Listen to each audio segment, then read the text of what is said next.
Africa Prime, brought to you by Jamison's Select Reserve. The goal of development must be to enable people to enjoy their potential, to be fully human. This is the view of a man who has spent the bulk of his life in the service of others, a man who has fought for democratic freedom, spiritual enlightenment, and now the empowerment and upliftment of those living and struggling on the African continent. Hello and welcome to Africa Prime. I'm Godfrey Mutizwa. Joining me in the hot seat this week is Archbishop Njongonkulu Ndungane, founder and president of African Monitor. Archbishop, thanks very much for joining us and welcome. It's a pleasure. Good to meet you too. What does it mean to be fully human? It means to have all the dignity that you have as a human being. Remember that we are created in God's image, and all of us as human beings bear that image of God. And therefore, to be fully human is to have the dignity that is yours, and to have all the all available issues that contribute toward that full life, such as access to clean water, clothing, health, housing, etc. Let me ask an uncomplicated question. How far away do you think Africans are from being fully human? I think this is a very loaded question. I think we're all struggling in that direction. All of us as Africans? Yes, we're struggling towards that direction. Remember, it's only 50 years ago since the first country in our continent became independent. And I think that was the first great stride. And I think that the fact that Africans under the OAU had that goal that will never be rest until every square inch of the continent is free. That was a rallying call, and I think that the last country to get that freedom is when the granite of apartheid fell down. And I think we are on the way to that, and I think that if you look at our continent today in terms of the economies of our continent, that they continue to grow, and that the priorities that the leadership in the continent are setting up in terms of development, that we are marching in that direction. Yeah. Whose fault is it that we are not where we want to be? I think there's been a number of misfortunes in terms of our continent. First of all, it was the scramble for Africa by the European countries who sort of created this artificial demarcation of our continent. We have been unfortunate in terms of being pawns for slavery, that colonialism, apartheid, created all these particular problems for us. And what doesn't make it easy for us is that we now have 54 countries in our continent. When you talk about India, you talk about one India. When you talk about China, it's one China. But in our continent, you talk about 54 independent states. That in itself is something that is a hindrance to our moving forward. I think had the dreams of Kwame Nkrumah been realized, where he was talking about the United States of Africa, if we had moved that direction in the 60s, I think we will have been much more advanced. Yeah, but some would say Colonel Gaddafi, for all his faults, has also been talking about the United States of Africa, and people have been faulting him, and now, of course, he's getting bombed. Whose fault is it that we have not reached where we want to be? You cite slavery, you cite colonialism, but to what degree are we not, as Africans and as African leaders, complicit in our inability to advance to where we want to be? I don't think that we're complicit, but because there are indicators of hope. I think if you look, for instance, at what President Obasanjo, former President Mbeki did in terms of developing an Africa plan of action, which got accepted as a kind of a way forward. That showed Africans taking seriously a way forward. That through the AU, we do set some roadmaps in terms of the way moving forward. Say, for instance, when African countries sort of pledge themselves that they will devolve 10% of their incomes towards farming, agriculture in the continent. That itself is an indication that we are moving forward. Yeah, but others would argue that while there are pockets of movement forward, there are loads more areas where we're moving backwards. We cite the creation of Africa's latest nation, South Sudan. So instead of consolidating and creating one whole, we're fragmenting and we're creating these little pieces that we have also identified in the past as hindrances to the growth of Africa. So surely we must and should pin the blame on our politicians and their ability to think as one. Well, I think there's some grain of truth in what you say. But again, you see, we go back to Kwame Nkrumah. Yeah.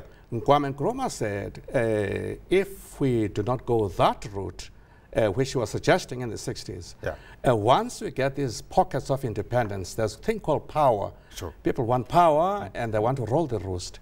That is what is happening. But I think, from where I sit, we need to be moving forward and developing leadership. And I think we need to target young people. You know, at African Monitor, we have identified a theme, unlocking Africa's moment, a grassroots-focused kind of approach.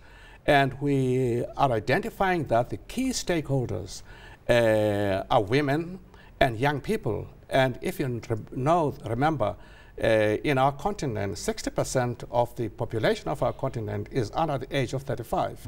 And therefore, I think that moving forward as a continent, we need to target young people. We need to build leadership there because they are the people who are going to lead us forward. Arch, when you look around you at the current leadership in Africa, let's get controversial a little bit here. When you look around at the current leadership across the African continent, are you hopeful that they are identifying the youth as key to the future? Or we're getting pockets where you still have leadership that believes in and of itself rather than of the greater good? I think that the fact that the AU has declared a decade for youth, young people, is something that we want to build on. And we want to rally forces around recognizing youth and giving them a chance for them to be empowered, but also in terms of building a leadership for the future. Is it enough? Is it enough? Are they doing enough? I mean, when you look around at other continents, when you look at Asia, what's happening in Asia, we spoke about China, we spoke about India. When you look at the way the Europeans are talking together consistently about the problems that they are facing, do you get the same sense that African leaders actually think like that? Or each one, we all sunken in our own little holes? I think there's a sense in which when you look at bodies like the African Union, that there's an attempt for policy or some suggestions of moving forward. And what needs to happen is for those policies to be translated into national policies. So that's where the challenge is. And let's talk about what's happening here in South Africa, because here, South Africa, the last stone, as you say, of colonialism to fall, currently is embroiled in a debate on nationalization. We are listening to children who were, when the Berlin Wall fell, were toddlers who never saw the evils that communism was. And we are letting them dictate national debate and talking about nationalism, nationalization and those kind of things. And yet we are not hearing one strong voice that comes out and says, actually, that path has been traveled. Does the church speak when things like that happen? Well, I think that the church ought to be saying something. I think in my book, the church has a responsibility to put before the eyes of the people the vision of society as ordained by God. And I think that what is bedeviling the public discourse in South Africa is that we are not listening, we're not getting those voices. The church has been silent. Which actually put a reasoned view on these issues. But I think on the one hand you get the business community, and I think that what we require is moral and ethical leadership that speaks strongly on these issues and issues that have been examined in the past. I think there have been statements in the media whereby people have said that this debate belonged to the 60s. Absolutely. And that we need to move on. But Arch, business is holding on to what it has. It's holding on to the assets that it has, and it does not want to rock the boat. And that's why I'm asking the question, should not the church be speaking here? And I don't speak of the Anglican Church alone. I'm speaking of the whole broad church movement here. I think that there needs to be a discourse, a debate, and the church should be on the forefront. And I think that civil society should be on the forefront in terms of this debate. And I think that one of the things that we came up very strongly in the Dinokeng scenarios that I was part of was that we need a concerned citizenry which takes its responsibility seriously, that we should not just be giving a blank check to politicians every 5 years. It's not about them. It's for us to hold them responsible in terms of moving us forward. And the scenarios that you painted, have they been abandoned? Well, what's your sense? Give me your honest opinion. It's fine. The sense is that we created a space. We said that South Africa should be talking. But South Africa talked only during the hype of the Dinokeng. But we have sort of lost that kind of sense of dialoguing. And I think, again, with the African National Congress, it's a resourced organization. And it's a well-resourced organization. It's a broad church. And within the African National Congress, I think that what we are lacking is those kinds of voices which used to come up strongly. Why are they silent, do you think? I have no idea. Quite frankly, I've got no idea, because we know that it's a broad church, and there are a lot of resourced people there and well-reasoning people, but somehow or other everybody seemed tight-lipped. I don't know why. It is a sign of the times. It is a sign of the times. We're going to take a quick commercial break. More with Archbishop Njongonkulu Ndungane when we come back.